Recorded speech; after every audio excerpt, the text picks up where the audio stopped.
Di hatinya dia mengatakan, ya Allah, ampunilah dosa mata hamba ya Allah. Astaghfirullah. Di hati dia mengatakan, ya Allah, ampunilah dosa lidah dan mulut hamba ya Allah. Seperti itu semestinya kita beristighfar. Itu petuah beliau. Dan setiap kali saya pribadi, setiap kali saya melakukan itu, terasa dan boso banyak dosa kita kok. Yang kita sadari saja luar biasa, banyaknya apalagi yang tidak kita sadari. Jadi Nabi Muhammad sallallahu alaihi wasallam istaghfarallaha thalathan. Jadi sudah assalamualaikum warahmatullah, assalamualaikum warahmatullah, istighfar, astaghfirullah. Berdasarkan riwayat ini, bapak-bapak dan ibu-ibu, Nabi itu sange istighfarnya. Berdasarkan riwayat ini, Nabi itu sange istighfarnya. Apa tandanya? Kalau ndak sange, ndak tentu dek sahabat boso Nabi beristighfar. Itu tandanya istighfar Nabi itu ndak dalam hati itu. Ndak. Tapi memang diucapkan oleh Rasulullah lafaz istighfar itu, astaghfirullah.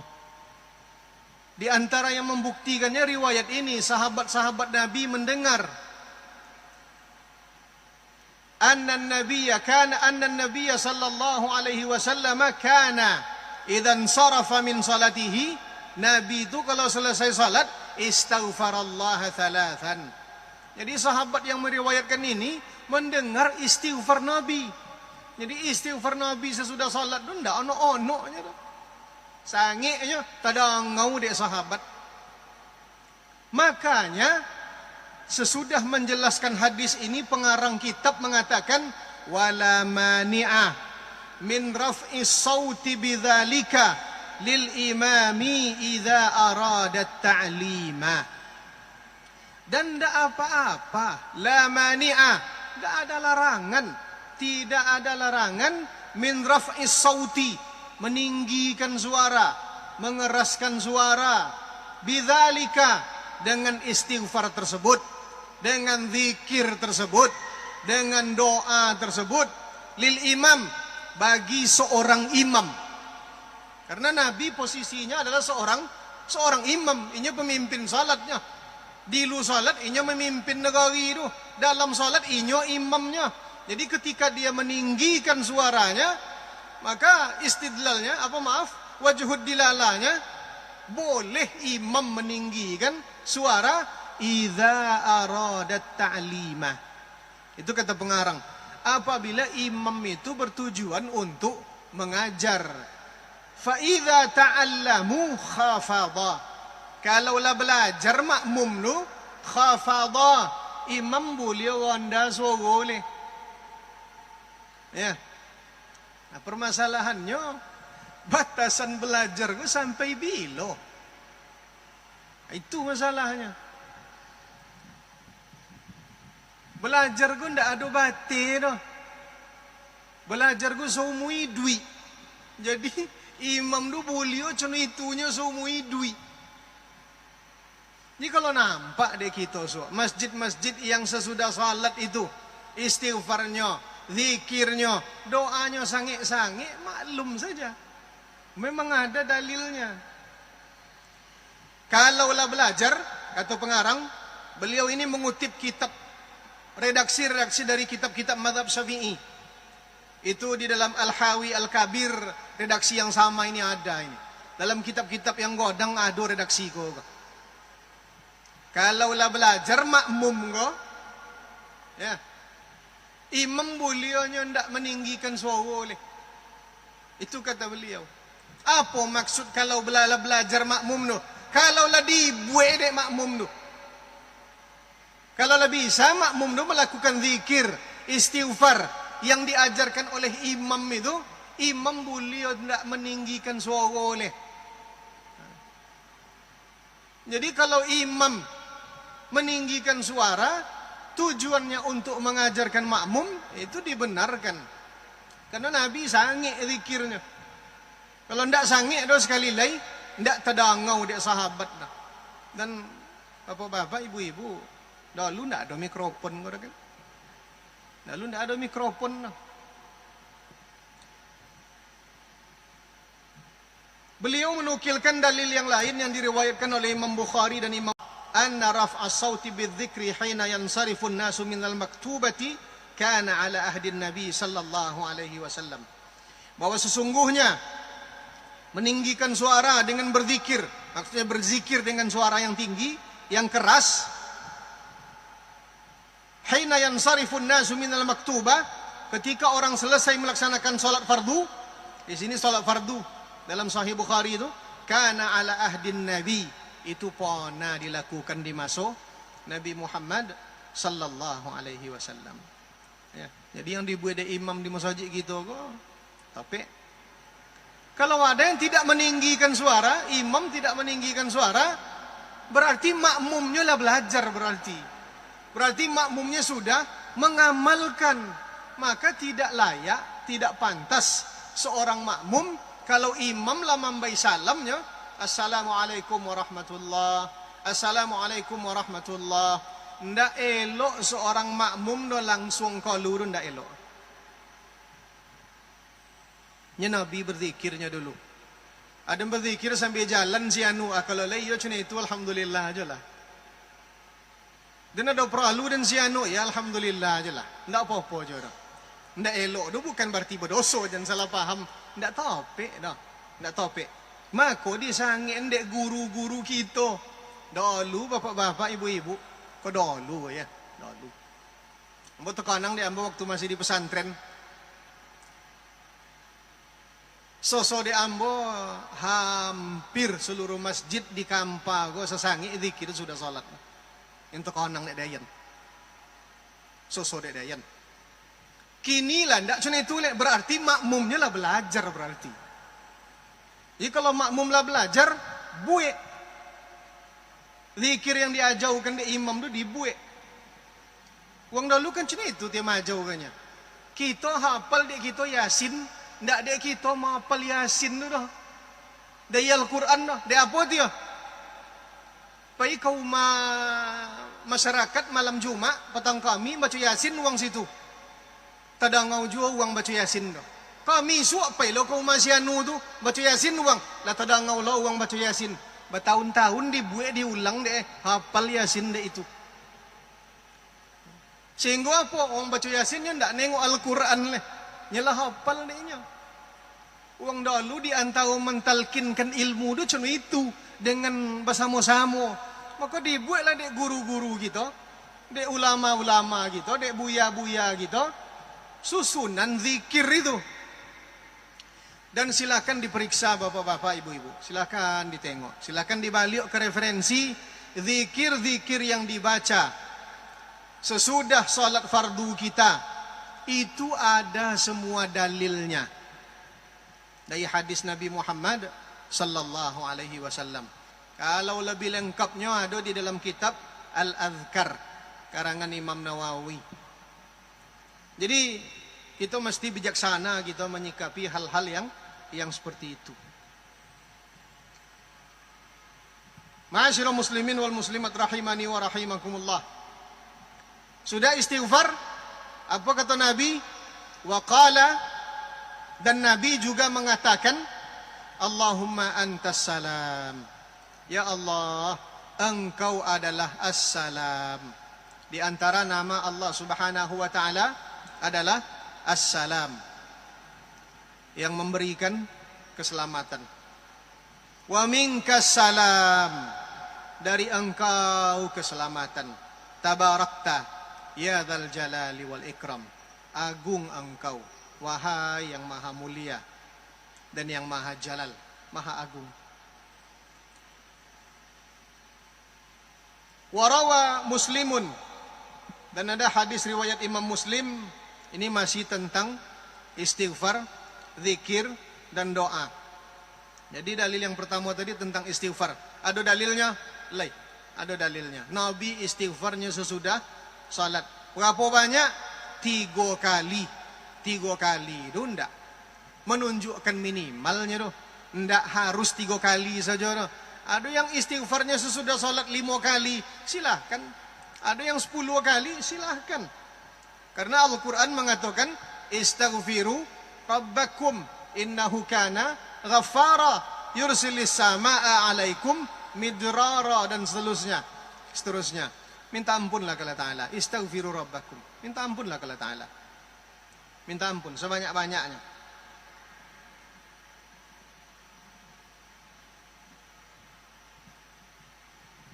Mana dalil zikir sesudah salat? An Ka'ab ibn Ujrah radhiyallahu anhu anna an-nabiy sallallahu alaihi wasallam qala mu'aqqibatun la yakhibu qailuhunna dubura kulli salatin maktubah. Kalimat-kalimat mu'aqqibat. Mu'aqqibat itu diambil dari kata-kata aqaba, aqbun, ta'qib, di ujung, sesudah. Kita artikan kalimat-kalimat saja. Kalimat-kalimat la yakhibu qailuhunna, yang tidak rugi sama sekali orang-orang yang mengatakannya dubura kulli salatin maktubah, selesai setiap salat fardu. 33 tasbihah, 33 kali mengucapkan tasbih subhanallah. Wa 33 tahmidah, 33 kali mengucapkan tahmidah alhamdulillah. Wa 33 takbirah, 33 kali mengucapkan takbirah Allahu akbar. Dan itu yang kita lakukan. Subhanallah, subhanallah, subhanallah. Jari kan dipakai deh. Kadang-kadang pakai sabahanya. Wong awak menyebutnya kasabah. Itu bahasa Arabnya sabah. Tidak kasabah. Kasabah itu bahasa Arab juga. Cuman kasabah itu arti berusaha. Kalau sabah itu ya penghitung tasbih. Di tanah suci sodo ada. Mulai dari kasabah itu sampai yang pakai mesin. Ada sesodo situ. Cik jari ke 7. Kan 3 ruangnya ke. Cik 2, 3. 7 tu. 1, 2, 3, 4, 5, 6, 7. Cik 2, 3, 4, 5, 6, 7. Ini 3 UE. Kalau jari dan jari apa-apa entahlah. Kau 7. Kau 7. 7 kali 4 28. Disiko 5-nya. Cik 2, 3, 4, 5. 28 tambah 5 33. Betul. 33. Kadang nengok uang menggai-gai jari dia berkata-kata juga ada kan. Apalah yang digagarin. Metong sebenarnya. Nah, 7. Ini dianjurkan oleh Nabi. 33 mengucapkan subhanallah. 33 mengucapkan alhamdulillah. 33 mengucapkan Allahu Akbar. Dan Nabi Muhammad sallallahu alaihi wasallam menggunakan tangan kanannya. Kalau yang pakai kasabah silakan. Ya intinya kan menghitung. Nak kami pakai kasabah, mampu batu kerikil kami dari dilu dan ndak apa-apa juga. Pindah-pindah lah batu. Kalau ndak mali, tapi sudah tu jangan tinggal di masjid. Bawa pulang balik. Ya, ndak apa-apa je. Ambo bapak-bapak, ibu-ibu, hal-hal yang macam itu dia ambo sarananya. Sarana. Dan itu sama sekali tidak mengganggu, merusak ibadah gitu. Ndak. Kalau sarana, kita boleh berinovasi. Dalam ibadah yang kita tidak boleh berinovasi. Itu tandonya mah. Ada yang pakai mesin retong. Di borenya. Tidak apa-apa juga. Ini subhanallah ya. Ini subhanallah ini berzikir. Tidak di jari dah. Jari kau untuk metong aja. Yang berzikir itu di dalam di dalam hati kita. Di dalam hati. Jangan sampai lidah kita berzikir, tangan menghitung zikir, tapi hati tidak berzikir. Jangan sampai. Makanya kau lagi tekonang. Makanya biasakanlah. Dari gini kok bagi yang ulun membiasakan. Kalau lah dibiasakan dia alhamdulillah. Biasakanlah berzikir do, membayangkan lafaz zikir. Biasakan. Ya, sehingga ndak di lidah aja kita berzikir dah. Umpamanya subhanallah. Di lidah mengucapkan subhanallah. Biasakanlah membayangkan lafaz subhanallah tu, terutama lafaz Allah. Biasakan. Nak boleh apa? Nak boleh terpati di dalam hati kita. La ilaha illallah. Di lidah mengucapkan la ilaha illallah. Tapi di dalam hatinya dia membayangkan tulisan la ilaha illallah. Terutama lafaz Allah. Ya. Kenapa? Karena ada gunanya. Ada gunanya insyaAllah. Kini ulun terasa oleh. Kini tidak terasa. Bila terasa tu, ada masuk terasa tu. Bila tu? Ketika Israel datang. Itu dia. Itu dia guna tu. Kalau datang Israel suak. Bila-bila masuknya, itu dia guna. Makanya bapak-bapak, ibu-ibu. Makanya ada orang yang mengatakan ini bagi yang mengamalkannya. Sekali lagi, bagi yang mengamalkannya. Ambo memasuk gitu untuk mengamalkannya, ndak. Makanya orang-orang yang bertarikat itu ndak ada istilah komanya. Ndak ada istilah komanya dah. Ini sesudah koma ada biasa titik dulu. Janguklah si anurangnya.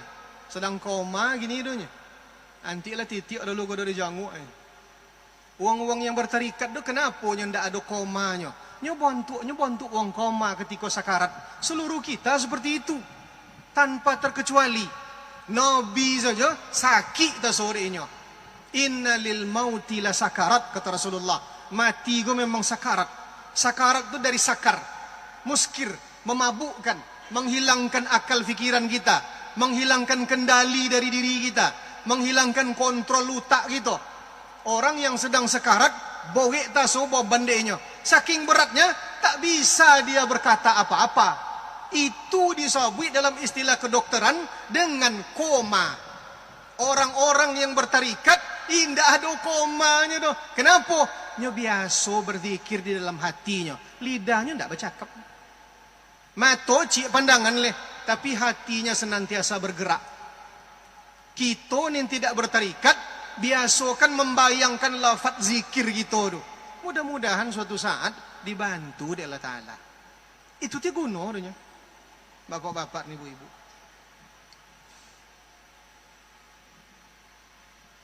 Ada hadis lain. Wa min hadithi Abi Hurairah radhiyallahu ta'ala anhu. Wa kabbara Allah 33 dan bertakbir Rasulullah dan bertakbir 33 kali. Fatilka tis'atun wa tis'ina. Tahmid subhanallah 33. Alhamdulillah 33. Allahu Akbar 33. Sesodonya itu 99. Wa qala tamamul mi'ah atau wa qala tamamal mi'ah, dan yang ke-100-nya apa? La ilaha illallah wahdahu la syarikalah lahul mulku wa lahul hamdu wa huwa ala kulli syai'in qadir. Itu yang ke-1-nya. Kalau diucapkan itu sesudah salat fardu atau sesudah salat sunat, malam gitu tahajud dan lain-lain, ghufirat khatayahu wa in kanat mithla zabadil bahri. Diampuni dosa-dosanya walaupun sebanyak buih di lautan. Bapak-bapak, ibu-ibu yang saya hormati, Lafaz yang terakhir tadi itu, la ilaha illallah wahdahu la syarikalah, lahul mulku wa lahul hamdu wa huwa ala kulli syai'in qadir. Dalam sebahagian riwayat ditambah dengan yuhyi wa yumitu. Yuhyi wa yumit. La ilaha illallah wahdahu la syarikalah, lahul mulku wa lahul hamdu yuhyi wa yumitu wa huwa ala kulli syai'in qadir. Dan itu ada di dalam riwayat Imam Tirmizi. Itu dalil tentang berzikir. Dalil tentang berdoa di dalam kitab-kitab hadis silakan dirujuk, banyak sekali. Banyak sekali. Nah, permasalahannya atau hal yang perlu kita ketahui, tidak permasalahan. Hal yang perlu kita ketahui, ada yang berzikir bersama-sama, ada yang berdoa bersama-sama, itu semuanya memiliki dasar, landasan masing-masing. Bagi yang mengamalkannya silakan, bagi yang tidak silakan. Tapi sekali lagi, tidak termasuk adab setelah kita melaksanakan sholat, meninggalkan zikir sesudah sholat, itu tidak termasuk adab. Nah, itu bahasa aluinya, bahasa kasaunya, orang yang tidak berzikir sesudah sholat, tidak beradab. Bahasa kasau. Yang tidak beradab, atau kanang dia ambo ucapan guru ambo di pesantren, man la adaba lahu fahuwa dub. Yang tidak beradab tidak ada diubah pada nimba kaki ompek. Nah, kan podio kan? Ya, baginin kono podirnya, kalau tidak kono tidak podio. Bapak-bapak nih ibu yang saya hormati, kalau doa silakan ditengok dalam tafsir Ibnu Katsir, dalam tafsir Qurtubi, kisah tentang Nabi Musa dan Nabi Harun. Allah Ta'ala mengatakan diijabah, ujibat da'watukuma, diijabah dakwah kalian berdua. Padahal yang berdoa itu Nabi Musa, dan yang mengaminkan doa itu adalah Nabi Harun. Dianggap mereka berdua berdoa karena yang mengaminkan itu juga bahagian dari doa. Awak menyabui, imam mengatakan umpamanya Rabbana atina fid dunya hasanah. Apa kata yang lain? Amin.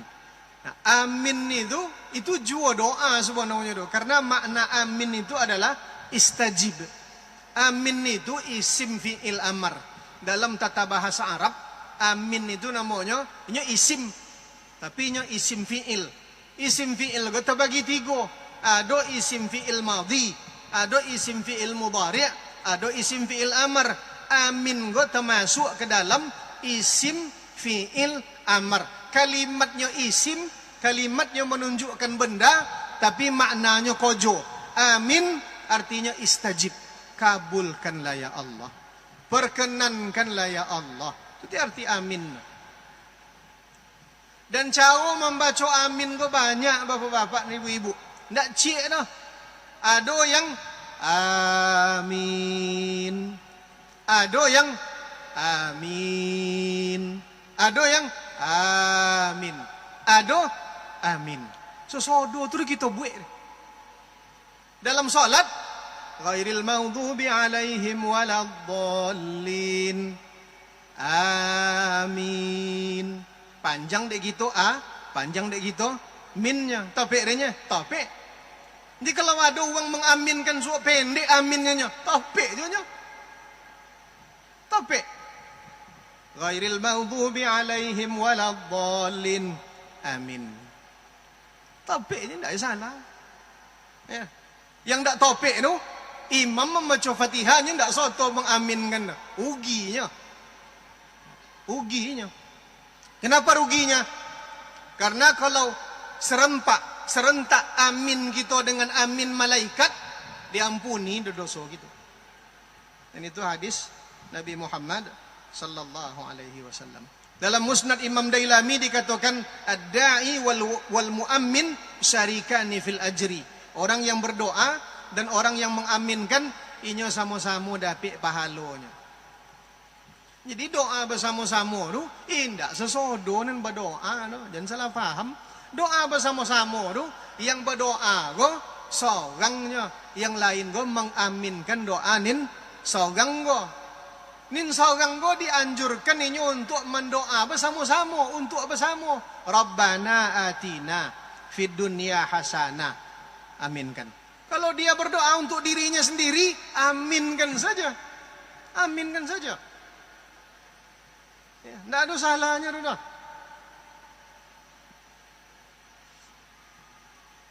Bapak-bapak, ibu-ibu yang saya hormati, itu sunnah yang pertama. Jangan sampai tidak istighfar atau tidak berzikir atau tidak berdoa sama sekali. Sama sekali. Jangan sampai.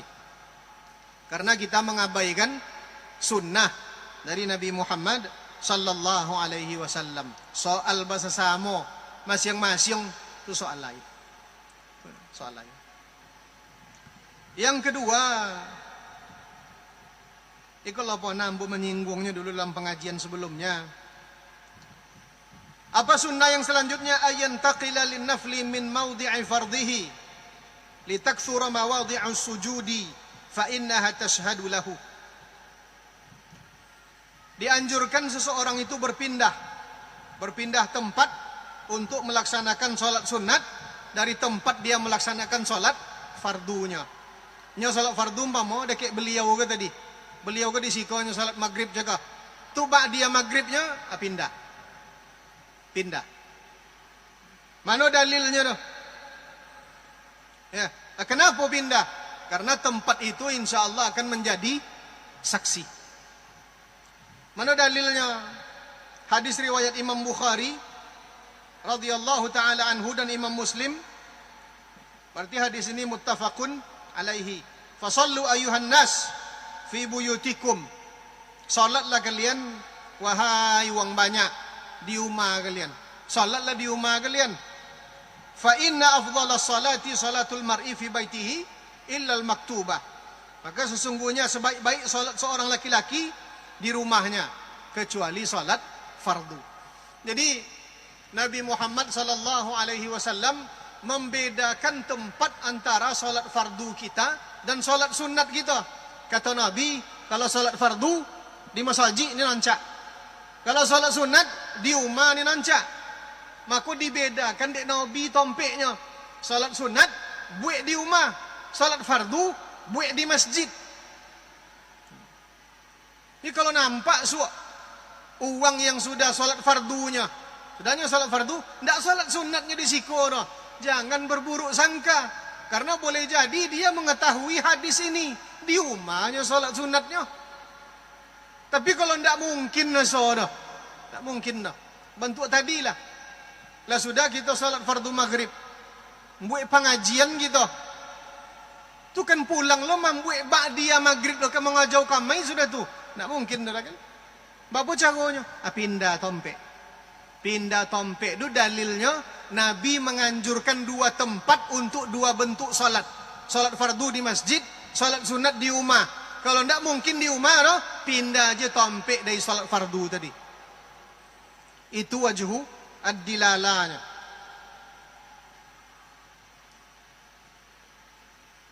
Ini kalau tidak pindah kita tidak tentu Allah Ta'ala. Tentu dia.